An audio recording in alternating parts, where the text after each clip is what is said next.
अस्सलामु अलैकुम रहमतुल्लाहि व बरकातुहू। सूरत निसा आयत नंबर 61, 64, 65। और जब उनसे कहा जाता है कि अल्लाह के नाजिल करदा कुरान की तरफ और रसूलुल्लाह सल्लल्लाहु अलैहि वसल्लम की तरफ आ जाओ, तो आप मुनाफिकों को देखेंगे कि वो आपकी तरफ रुजू करने से गुरेज़ा रहते हैं।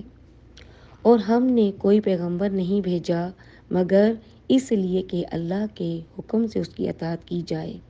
बस ए हबीब, आपके रब की कसम, ये लोग मुसलमान नहीं हो सकते यहाँ तक कि वो अपने दरमियान वाक़ होने वाले हर इख्तलाफ में आपको हाकिम बना लें, फिर इस फैसले से जो आप सादिर फरमा दें, अपने दिलों में कोई तंगी ना पाएं और आपके हुक्म को बेखुशी पूरी फरमाबरदारी के साथ कबूल कर लें।